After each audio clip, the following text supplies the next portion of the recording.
Ladies and gentlemen, what are the top 10 philosophical challenges Christian students face at a secular university? In fact, these top 10 philosophical challenges aren't just what Christian students will face at a secular university. They are what you will face just in our culture in general. So how do you know what they are? And then how do you answer them when you hear about them, when they are thrown in your face, or maybe even just subtly assumed? That probably happens more than anything. Some of these things we're going to talk about today are just assumed. Now, if you want to be prepared in the culture in general, or for the culture in general, or your kid, you're going to send that kid off to a secular university, or you yourself are going to a secular university, you need to pay close attention, because we have back, by popular demand, Dr. Owen Anderson. We had Owen on a couple of weeks ago. He is a philosophy professor from Arizona State University, where we visited a couple of weeks ago, and he and I had some email exchanges and met one another at the event. And Owen is very well informed as to what's going on a university. He's been at Arizona State for 24 years. And as you may remember, there's a couple of conflicts he has with the administration at Arizona State University. One is they tried to put him through a DEI program, diversity, equity, and inclusion, which contradicted with his moral and religious beliefs. That's actually a lawsuit right now. And then secondly, folks at the university tried to tell him how to teach his Intro to Christianity class. So before we get into the top 10 philosophical objections you're going to hear from our culture and from a secular university, let me go back to Dr. Owen Anderson. Here he is, ladies and gentlemen. Owen, welcome back. Great to be back. Welcome back to I Don't Have Enough Faith to Be an Atheist. And can you give us an update on the two situations going on between you and Arizona State? Let's start with the DEI issue. What's going on there? Yeah. So DEI is a good example of a wolf in sheep's clothing, meaning that it presents itself as some really positive things: diversity, equity, inclusion. And so if you object to it, you run the risk of being called some pretty bad names, like, oh, you don't like inclusion, huh? So what actually is taught, though, this is where the wolf comes in, is in these classes at ASU, they're teaching us about the biggest problem facing our university, which is whiteness. And another big problem, heteronormativity. So I did object because Arizona has a law prohibiting state universities from teaching race blame. You can't blame an entire group of people based on their skin color. So I'm represented by the Goldwater Institute, and ASU's first move, we've been at this for about 7 months, was to try to dismiss the case by saying I don't have any standing. And Goldwater attorneys said that's pretty typical for government agencies. That's always the first thing to do, because if they can get a judge to agree, they save a lot of time and money. So we're going into oral arguments on that on October 18th. We just got the date set today, actually. Oh, good. October 18th. The very people who wrote the law, April 18th, oral arguments. And the very people who wrote the law, the state senator and the state representative here in Arizona, wrote a supporting brief for me to say this is exactly what we meant the law to do. And so dismissal would be a mistake. So I'll keep you updated what happens after. Good. I may have said that. If it gets dismissed. I may have said that date wrong. Did you say? Well, that just means we appeal it. Okay. Did you say October 18th? It's coming up? Yeah. Okay. October 18th. Okay, good.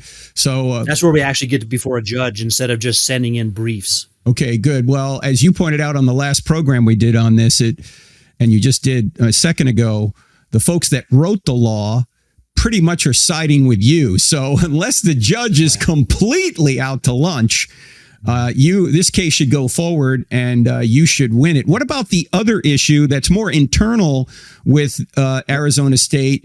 Is it the religion department telling you how to teach your Intro to Christianity class? What's the status of that right now? Yeah, so that's right. I'm in a humanities department. ASU is the largest state university, so it's confusing to understand, confusing to explain. But I'm in one department, and another department is trying to get me to stop using certain ideas in my introduction to Christianity class, like biblical world. They object to the idea of biblical worldview and Old Testament and Western civilization. So I'm arguing that I have the freedom to teach my class as they want. Their objection is based on the idea that I'm teaching it as a Christian, trying to convert students or something, as if I have an altar call at the end of the semester, which is just ridiculous. The ideas I just mentioned are perfectly acceptable for a secular university. So the step I've taken is try to be as neutral as I can. I reworded the first part of the syllabus, which I think is the part everyone has to use in any class, to be as generic as possible to protect their freedom also. But then I told them that the other part, which goes over how I teach my class, I can't change that because that's how I teach it. I don't think they have to use that, though. I just want to make sure they understand that. So that's the step I'm on right now, clarifying. You guys realize you don't have to use these ideas, but you also can't tell me not to. So I'll keep you updated as well. If they come back and say, no one can use these ideas, then we've got a big problem. Okay, so right now the ball's in their court, basically. Yeah. And it certainly has seemed like so far they've been saying you can't even use these ideas either. Wow. Well, that certainly would be a violation of the First Amendment to the United States Constitution, to say nothing of the fact that you have the academic freedom to teach as you see fit, especially on an issue that is the ground of Western civilization, and that is Christianity. So let's see where that goes. I'm sure we'll get an update in the future here, Owen, but thank you for standing up for the freedoms that you have and all Christians should have. And by the way, not just Christians, in any religious group should be able to teach the way they want to teach their course on that particular topic. Now, we're about to see, because you just put together an article on the top 10 challenges Christian students face at a secular university. There's some of the challenges that you're being faced with right now as a professor at Arizona State, ironically. So we're going to count down the top 10, and this will be a blog post on crossexamine.org. So if you want to see this in written form, you can. But, and we may not get to all 10 in this program, ladies and gentlemen. If not, we'll extend it into the midweek podcast. But let's start with number 10. The number 10 reason, or the number 10 challenge, philosophical challenge that a Christian student will face at a secular university is academic skepticism. Say a couple of words about that, Dr. Anderson. Yep. Yeah, so academic skepticism is really the hallmark of the academy. It's right there in the name. And what happened is that Plato, who developed the academy in Athens, within about 4 generations of Plato, the academy adopted this position called academic skepticism, which means that we really can't know anything. The only job of the academy is to ask questions and to debunk fideism. But we don't really ever come to conclusions. And so that's still with us today. I put this as number 10, counting down to number 1 on purpose, because it kind of is an entrance into all the others. And it's the safety net that professors will use. So if you say to them, well, so are you saying there isn't a God? They'll say, well, we just don't know. There's different arguments that people have, and they'll try to cover themselves with academic skepticism, but they will also use it to attack a Christian's faith, and they'll try to make it so that faith just means fideism. Now, you do enough apologetic work to know that no, faith and arguments go together. But if the academic skeptic can get the student to think that faith is just blind belief, then basically they've got the student to also be an academic skeptic. Now, for those of you that have been listening to this program long enough, you know that this is self-defeating. To say you can't know is basically knowing that you can't know. So academic skepticism defeats itself. To say I can't know anything, you would simply ask that person, well, how do you know that you can't know? How do you know that? Or if they say there's no truth, you're going to say, well, is that true? And I might ask a professor who pointed this out, Owen, an academic skeptic. I would say if there is no truth, only opinions, then that's just your opinion. And why am I spending thousands of dollars each year for you to give me just your opinion? Right? Like, why am I going to university at all if it's all opinions? You're 100% right. And I actually think there is either coming or there should be coming a movement to get money back from universities. That's it. Because I think students are going to say, I didn't get taught anything. That's right. And I want my money back. That's right. We're going to have a lot more. We just did 1 out of the top 10. There's more coming with Dr. Owen Anderson, philosophy professor at Arizona State University. I'm Frank Turek. You're listening to I Don't Have Enough Faith to Be an Atheist on the American Family Radio Network. We're back in 2 minutes.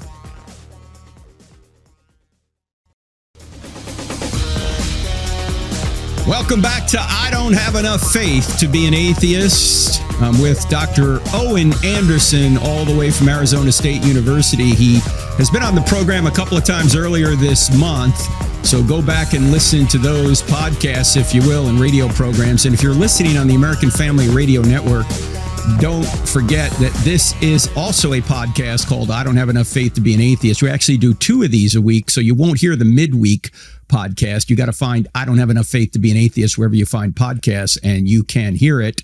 Also want to mention that next, let's see, what is this going to be? On Tuesday, October 1st, I will be near Dallas, Texas, in Flower Mound. That's not far from Dallas. I'm flying into Dallas. And hang on, I'm trying to get to church here. Somehow my calendar isn't cooperating with me right now, but I will find it and let you know. It's Rock Point Church in Flower Mound, Texas. That's, I think, 7 p.m. Central Time. Open to everybody. We're going to do I Don't Have Enough Faith to Be an Atheist and take your questions. That is this Tuesday, October 1st.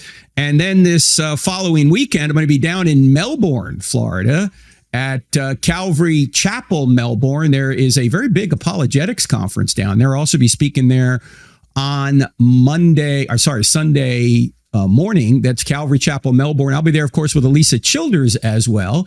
That's the 4th, the 5th, and 6th of October. And then don't forget about the SES conference, Southern Evangelical Seminary. That's in Rock Hill, South Carolina, just south of Charlotte. That is the 11th and 12th of October, and I'll be speaking at First Baptist Church, Rock Hill, on the 13th of October. All those details on the website. And this week, we just got done with several events in Louisiana and Texas. A lot more on our calendar. Check it all out there. We're talking to Dr. Owen Anderson. We're going through the top 10 philosophical challenges Christian students face at secular university. But it's not just Christian students. If you're a Christian and listening to this, you're facing these challenges as well. The first one we did, number 10, was academic skepticism, which of course is self-defeating, because if you say you can't know truth, you're claiming you know that's true. Of course you can know truth. If you wouldn't be able to go to school, you wouldn't read a book, you wouldn't do any of these things. By the way, you couldn't catch anybody in a lie if there was no truth, right? Lies presuppose truth. Number 9, the number 9 challenge is religious and worldview pluralism. What's that all about, Dr. Anderson?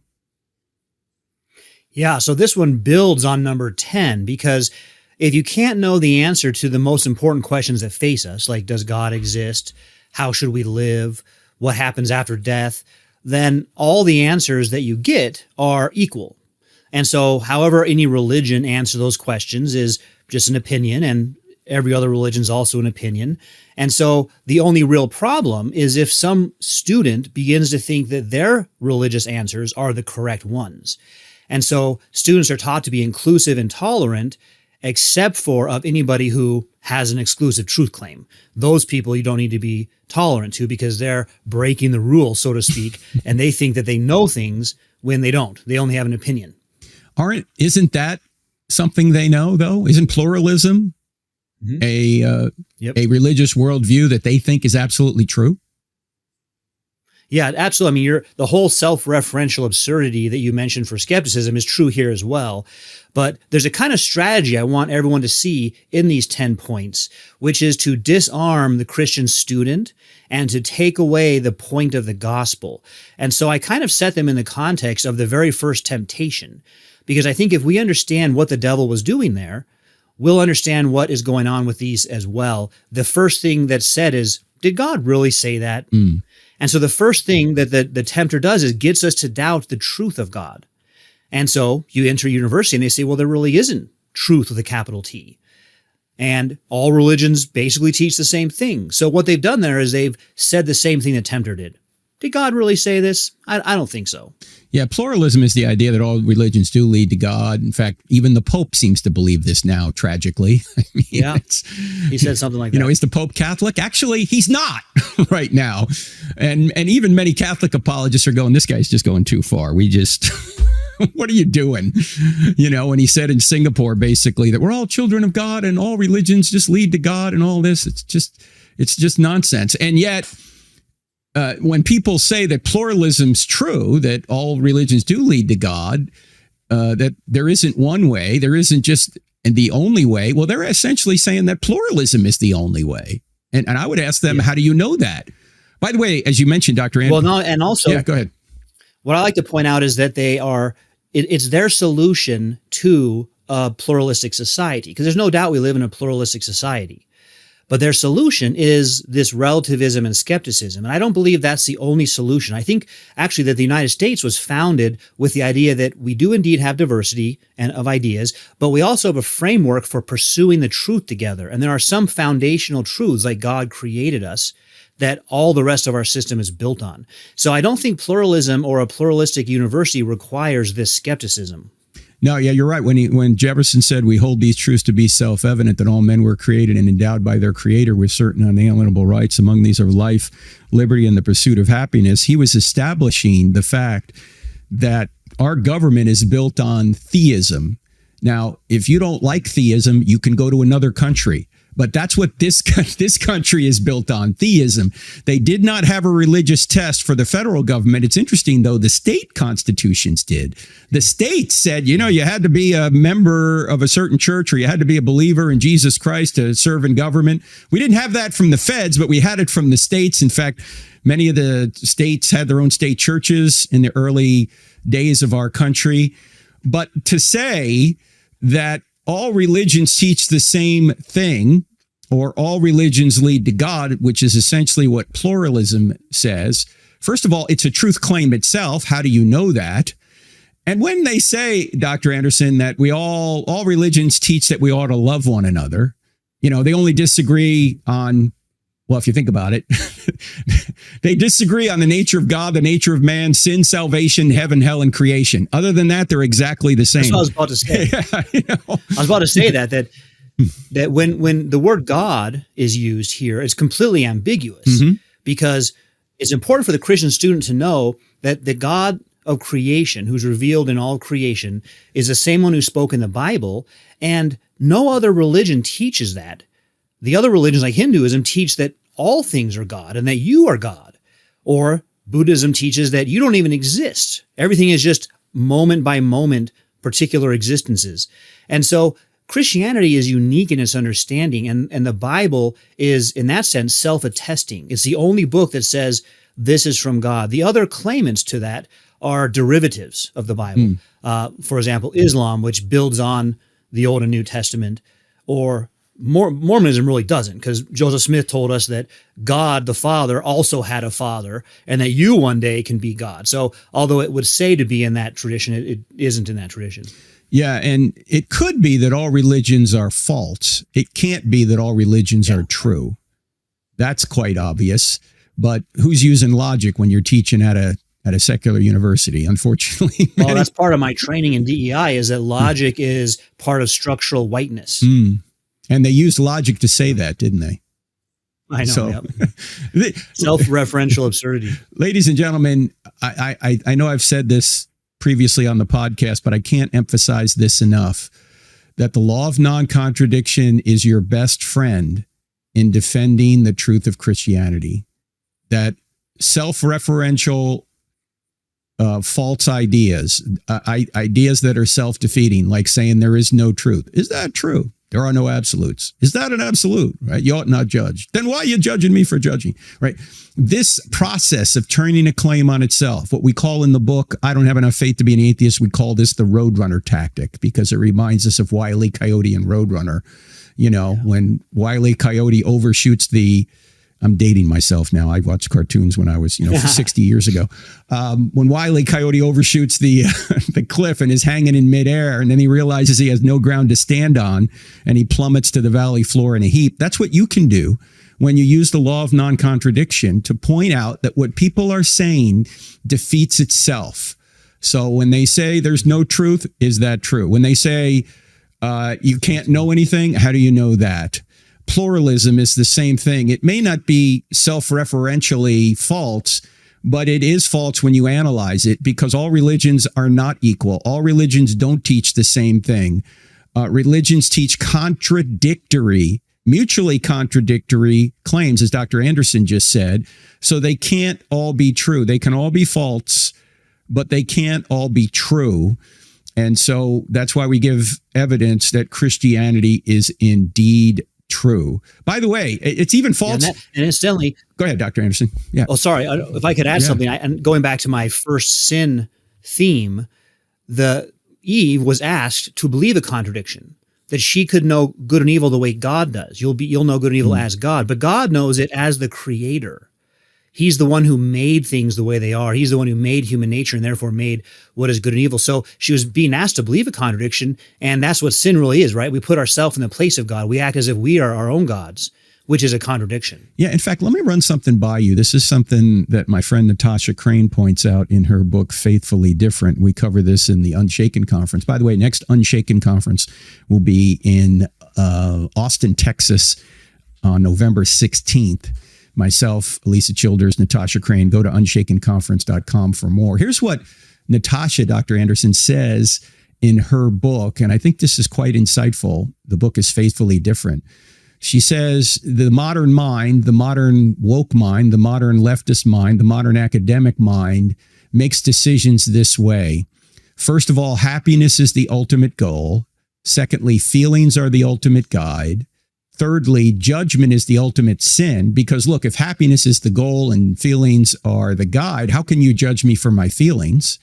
And then fourthly, which is what you're saying here with regard to pluralism and academic skepticism, is that God is the ultimate guess, that we don't know whether God exists or not. It seems that that's essentially what they're saying here. True? Yep. And given what the first points that she gave us, you don't need God to get those things. So you can get happiness without God. You can follow your feelings without God. So God, even if he exists, is not necessary for a good life. Yeah, that's really the opposite. We're told in the scriptures, fear the Lord is the beginning of wisdom. You need to know God in order to be wise and lead a good life.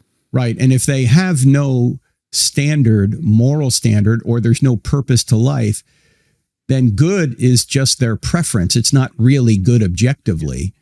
And so that creates a problem. And that's one thing that happens. For example, Aristotle said that the good life is a happy life, but he meant something different than we mean. He meant something more like a full and contented life. But when we hear happiness, we think fulfillment of desire. Let's unpack that more right after the break. We're talking to Dr. Owen Anderson, philosophy professor, Arizona State. We're talking about the top 10 challenges you hear on a college campus. We'll have much more. We're only on number 9, so there's more coming. Hang on.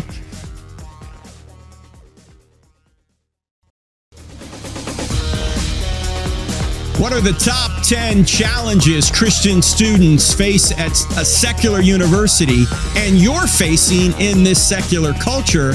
We're talking to Dr. Owen Anderson, and on our website, crossexamine.org, you'll see a blog post on this. And we're counting down from 10 down to 1. Number 10 is academic skepticism. Number 9 is religious and worldview pluralism. And at the end of that last discussion, we could do a whole show on each one of these. So we're summarizing here. That's right. But at the end of that last discussion there on religious and worldview pluralism, we started talking about happiness. Dr. Anderson, how does the Bible define happiness? How does the culture define happiness? And what did Aristotle say about happiness? Yeah, I mentioned Aristotle, since I'm a philosophy professor, but because that's an important part of his view, is that the good life is a happy life. But he meant something more like contentment. And Aristotle is a good example of what we were talking about before the break also, about the ambiguity of the word God. Because by God, he meant something much different than God the creator. The God for Aristotle doesn't create matter. Matter is co-eternal. And I just mentioned that to say, when we look into these philosophers, it's important for us to know what each of their words mean. The biblical view of happiness, I think, is like joy or contentment. It's closer to what Aristotle is saying, and it comes from knowing God. So we don't pursue happiness directly. It's an effect of something else. And it's not the same as a psychological state. But that's what we mean by today. In our culture, we mean by happiness the feelings your body gets when you do something like eat ice cream and you feel a certain way. Essentially, it's the satisfaction of desire. I have some kind of desire for ice cream, or of course it gets into things like sex. And so I should be allowed to satisfy it with only one rule. The only rule is as long as you don't hurt anybody else. So you can do whatever you want sexually as long as you don't hurt anybody else. And that's a good life, they think. But that view of happiness is very fleeting. It doesn't give you lasting happiness. What the Bible gives us is a kind of happiness that Paul and Silas can have when they've been wrongfully imprisoned and beaten close to death. They can sit in their cold prison cell and sing psalms to God, their creator, because they know he's in charge. And so that's the kind of happiness that we want. Yeah, Paul does talk about contentment, and he's talking about it when he's in prison. You go, yep. Wow, how do you do that? Now, when they say you can do whatever you want as long as you don't hurt somebody else, now they're bringing a moral standard into that. What is the problem philosophically and practically with that idea that I can do whatever I want as long as I don't hurt somebody else? Yeah, I like to approach it two ways. One is, okay, let's take that standard. I agree 100%. But you've got a narrow definition of hurt because they usually mean physical hurt. You're harming their soul and endangering their soul of eternal damnation. That's the worst hurt there could be. So I think in that sense, we can kind of take it's like a judo move, take the force of their argument and apply it back to them. But the other argument is what you're getting at right now, which is that as a moral standard, that's simply too weak and you need something more than that. And how do you know if you're going to hurt somebody else? Even if it's just physical, there are many ways you could hurt people, not just physical. You could hurt people emotionally, socially, spiritually, as you just mentioned. And there's actually people who want to be hurt. What do you do with them? Their desire and what makes them happy is being hurt. So is that okay? And so they get into these weird ethical dilemmas. Yeah. And how do you even know down the road whether or not something you do now will or will not hurt somebody in the future? You don't really have that kind of knowledge. That's a great point too. Yeah. So, in other words, a coach makes you get up at 4 a.m. and run 10 miles and then practice for the game. It hurts, but on game day, it makes you very happy. So yeah, you're right. You don't know when something hurts. Is it long-term, short-term? Yeah, it's hard to know whether or not your actions are going to hurt somebody else long-term into the future. And it says, of course, nothing about our ethical responsibility to obey God. We're just looking at whether or not we're going to hurt other people here horizontally, not our relationship with God, which is vertical. That's a whole nother aspect to the ethical question. But they don't even... And these problems are also kind of foreshadowing some of our other points, because you're seeing the implication of religious pluralism is basically, I can do whatever I want. Yeah, but they wouldn't agree with that, though, if you did something to them that interfered with what they wanted. Like, for example... Yeah, the only rule is no exclusivism. So if you come in, I think I mentioned last time I talked to you, ASU had an event 3 weeks ago about the benefits of polyamory. So that's fine. But if you come to campus and you say only marriage between a man and a woman, the professors are going to object. You don't get the right to say that view because it's exclusive. Well, aren't they excluding your view if they say only polyamory is good and not monogamy? I mean, they're excluding your view by saying that. I think it's absolute nonsense, but that's why I brought up the first temptation. So was the first temptation. And yet people give in. We should be able to notice these, as you pointed out, contradictions and see them for what they are. And I hope that what you and I are doing now is going to equip a young student or a parent with children to do just that. You know, we're going to get to this later, maybe not in this program, but in the next, because we're going through the top 10 philosophical challenges that you'll hear on a college campus and now even in the culture. We'll get to this one later, but it seems to me, Dr. Anderson, that this is also prevalent when it comes to the LGBTQ community. When somebody says they've come out and then they want everybody to accept this new identity they have and maybe their new partner, and they say, look, I'm not hurting anybody else with what I'm doing. Why don't you accept it? Now, let's leave that aside for just a second, whether or not it's wrong according to scripture or natural law. But you know who they are hurting? They're like, say, their parents who object. Why is it okay for that couple to hurt their parents and demand that their parents accept what they're doing, when in fact they're saying, I can do whatever I want as long as I don't hurt somebody else? Well, they're hurting their parents who disagree. So yeah, they're hurting a lot of people. Yeah, you're right, 100% right. The standard is not evenly applied. But you're right also that we're going to come up to that point soon. All right, we're going through the top 10. We've done number 10 and number 9. How about number 8? This is the 8th challenge you'll hear on a college campus and also in our culture, scientism. What's that, Dr. Anderson? Yeah, so the first two kind of echo the theme of we don't really know anything. But when you push a professor that believes these things, they're going to back up into what's called scientism, and all of a sudden they know a ton of stuff. And I say scientism on purpose because it's not science. It's not the scientific method where you have a hypothesis which you try to falsify in a lab. This makes all kinds of claims that go way beyond lab science about our origin, our nature, our purpose, life after death. And so scientism essentially is materialism. It says that only material or natural causes explain everything we see today, in the past, or in the future.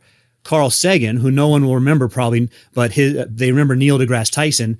Carl Sagan started Cosmos by saying the cosmos is all there is, all there was, and all there will be, purposely mocking the Catholic Catechism, which says that of God. And so only the material universe exists. And so from there, you get these scientific claims about human evolution, human nature, and especially the one I point out is about things like global warming. So they'll try to pull you into belief systems that are on the radical left in the name of science. And that's what scientism does. And the student, if the student comes in a little bit naive, they'll say, well, I mean, they're scientists. They give us lots of good things. I like my Apple phone. That's from science. So I guess they must be right about this other stuff too.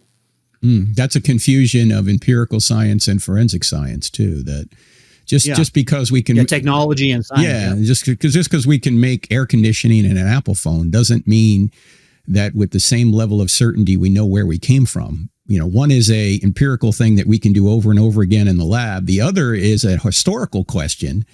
Where did the first life come from? Where did subsequent life forms come from? That's a more difficult question to answer, but I think it's better answered if you look at what actually has been created, or at least life itself. When you look at life, you realize it is designed. But let's go back to the scientism question for a second, Dr. Anderson. They're essentially saying that all truth comes from science. Why is that logically absurd? Well, of course, that standard itself doesn't come from science. And that's been kind of our theme today, is the self-referential absurdity of these standards. So science doesn't teach us this. And we both know that all of the early modern scientists who gave us what we think of science today, whether it's Francis Bacon or Kepler or Galileo, we're all theists. Newton, we're all theists. And they said things like, by studying the creation, I know more about the creator. And that's what scientism denies. It denies that the world reveals its creator. And the Christian student needs to be equipped with that, to go in and know, absolutely, all of God's works reveal him to us. And that's why it's such a joy to study science and such a joy to get into how the world works, because you get to think about the mind of the creator. And I am worried as a professor that I see more and more students are disillusioned because they feel they've been lied to so much by the government, by scientists, over these last 5 or 10 years. And so you do see some weird things popping up, like a resurgence of flat Earth. That's right, yeah. And I think the cause for that is that they're disillusioned. But we don't want to lose science in that. Because people who claim to be scientists lie to us, let's hold on to what really is science. We have some wonderful things from scientists that teach us about God's creation. Yes, we cover much of that in the books, Stealing from God, Why Atheists Need God to Make Their Case. There's a whole chapter on science in there, ladies and gentlemen. The title of that chapter is Science Doesn't Say Anything, Scientists Do. Because all data needs to be gathered, all data needs to be interpreted, and science doesn't do that, scientists do that. So you don't get all your information from science. That would be impossible anyway. There are so many aspects of reality that you need to assume before you can do science, like the laws of logic, like the principle of uniformity, like cause and effect, like my and those aren't scientifically discovered. Yeah, or morals, that's right. Or my faculties are good enough so I can observe the real world and get reliable data, which is another problem with scientism, Dr. Anderson. I mean, if if naturalism's true, that we're just molecular machines, if we're just moist robots, what does that do for our confidence in what we think? Well, exactly. Why should we believe if I'm just an evolved amoeba over millions of years, why should I think nature gave me a mind that can understand the world? I shouldn't think that. I mean, all my mind is for is to reproduce more of me, not to understand the truth of the universe. Yeah, you don't get reason from just a bunch of molecules bumping into one another. Now, molecules bumping into one another. And even scientists, it's kind of funny the way the scientists still can't answer, where do we get reason and language? Right. And probably our audience may not remember Space Odyssey 2001, but that starts off with a bunch of apes, and this obelisk from space falls to Earth. And when the apes touch it, they suddenly get language and reasoning. So the scientists themselves have no idea besides, they say it's not God. It must be a space obelisk. It must be something else other than God. We can never go to God. You're listening to I Don't Have Enough Faith to Be an Atheist with me, Frank Turk, my guest, Dr. Owen Anderson, philosophy professor from Arizona State. Back in 2 minutes.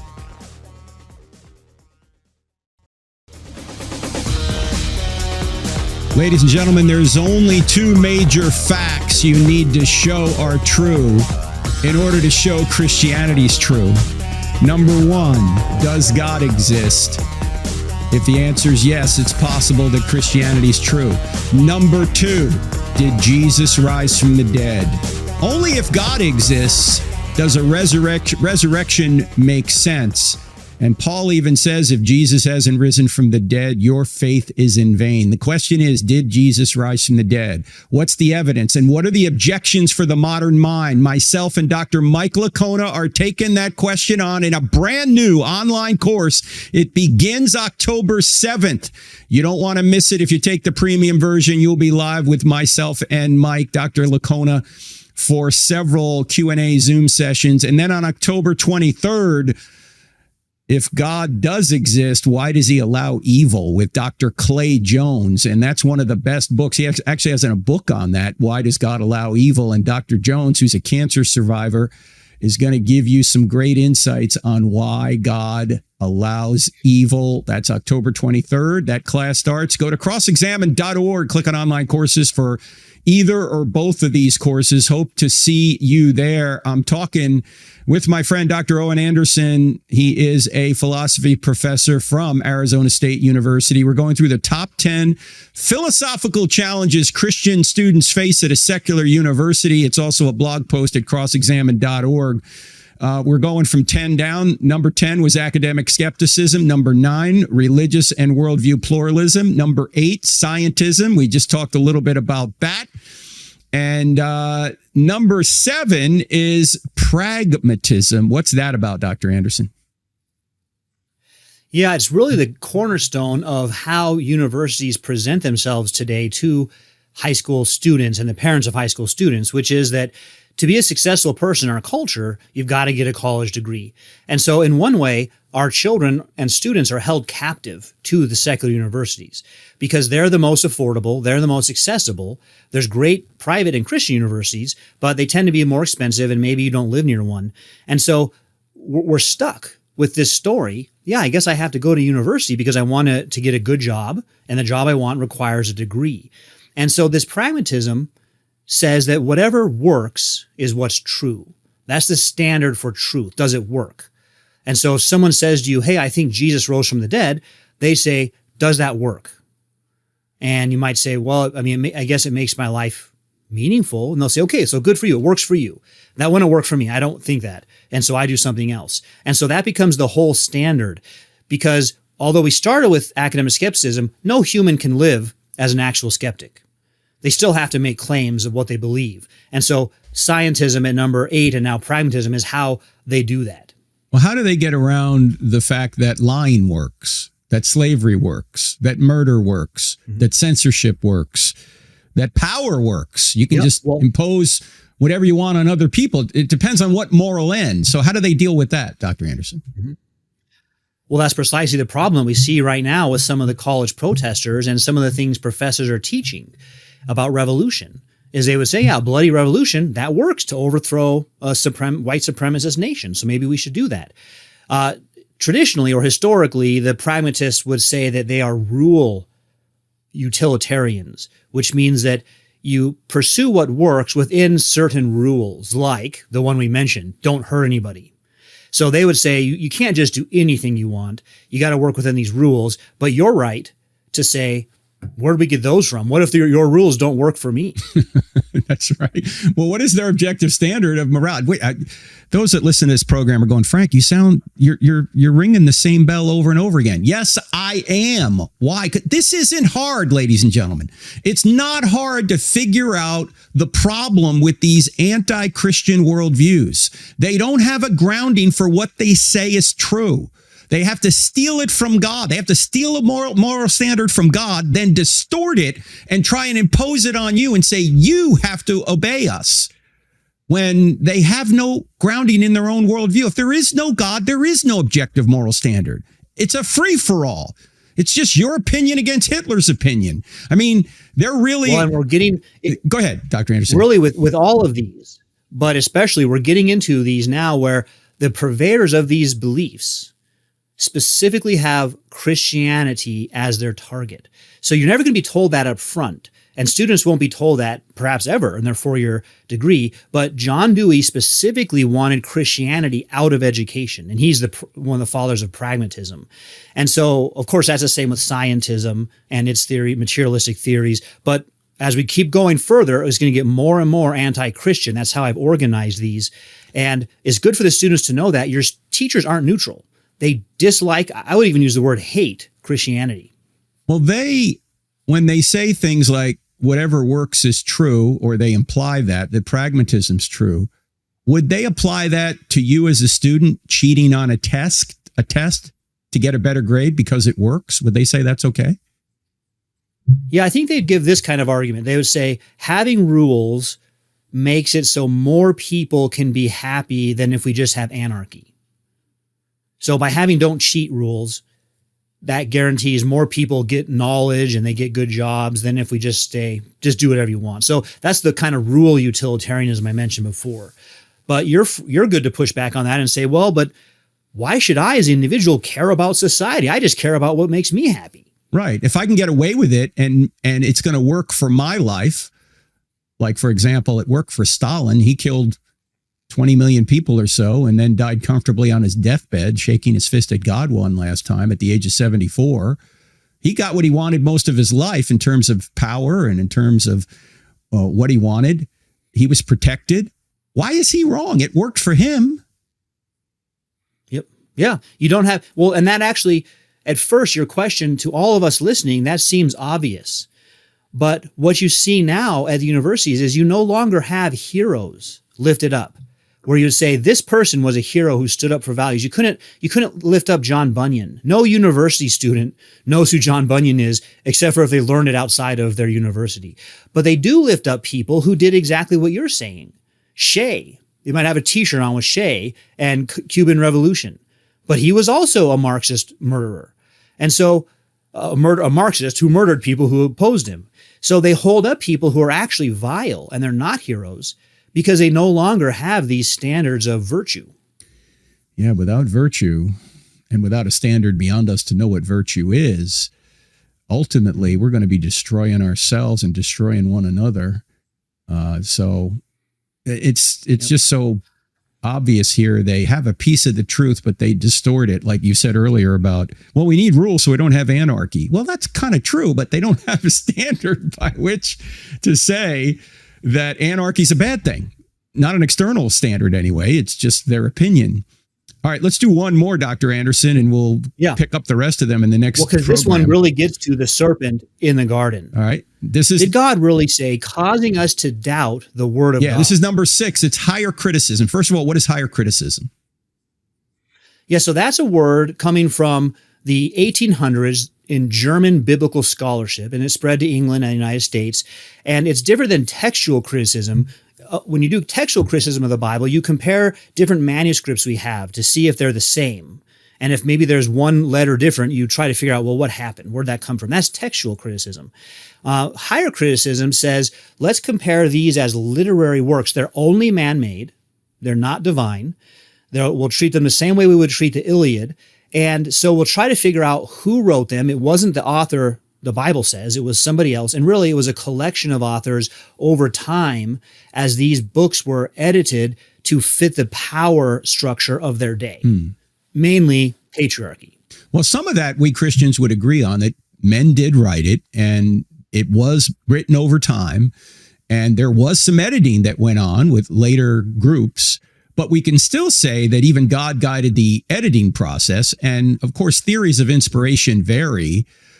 And we might also say this, that as apologists, we can treat these documents, at least initially, like they're just historical documents. But once we check into them, we do realize that there's some sort of divine hand behind them. But Dr. Anderson, when they are saying that in your article, you say that they claim there's no historical Jesus, there are Gnostic Gospels that are kept out for political purposes. Don't they know that the Gnostic Gospels were not written by any eyewitnesses, that they came in the century after Jesus? And so they couldn't have been written by the people whose names are on them, like Peter and Thomas and Judas and Mary Magdalene. Don't they know they're forgeries? Right. Well, that's where this is all very deceptive, and why a young student coming in and looking up to their professor isn't told those things. Not at all. They're just told, hey, your Sunday school teacher never told you about the Gospel of Thomas? Well, that's weird. I wonder why they kept that from you. And so they use this to undermine the young students' parents and Sunday school teachers also. And the claim is that it's only a human document, not just that, because we agree humans wrote it, but that's the only author. And it was men who are trying to get power over others. So that's a lens we're going to increasingly see on the next ones, is trying to get power over others. That's all Christianity is. It's all the Bible is. And the young student has to learn this for the first time when they come to school. And you pointed out the historical Jesus one. It went from Thomas Jefferson saying Jesus really only said a few moral things. He didn't do all of these miracles. To now, I don't even think there is a Jesus. He's just invented by later Christians to justify their attempt to have control over other people. Well, we're going to respond more to this in the next program, because anyone who says you can't know history, you can't know what the Bible writers wrote down, or you can't figure out who the historical Jesus was, they're making an historical claim there. If we can't know history or truth, then how do you know it's true that the history of the Bible and Jesus is false? You wouldn't be able to know that. And I think it also, this view also ignores or denies the evidence for the Bible, which we spend a lot of time on, as you know, on this program and in our book, I Don't Have Enough Faith. Well, that's to be where an it comes atheist. from. The number 10 was on purpose. It's kind of the gateway into all of them, academic skepticism. They'll always back them and say, yeah, we just don't know. We don't know if there was a Jesus. We got a lot more. We're running out of time here. If you're listening on the American Family Radio Network, you will not hear the midweek podcast on AFR. Look for the I Don't Have Enough Faith to Be an Atheist podcast and hear the next 5 of the top 10 challenges you'll hear on a college campus and in the culture. So join us there. See you then. God bless.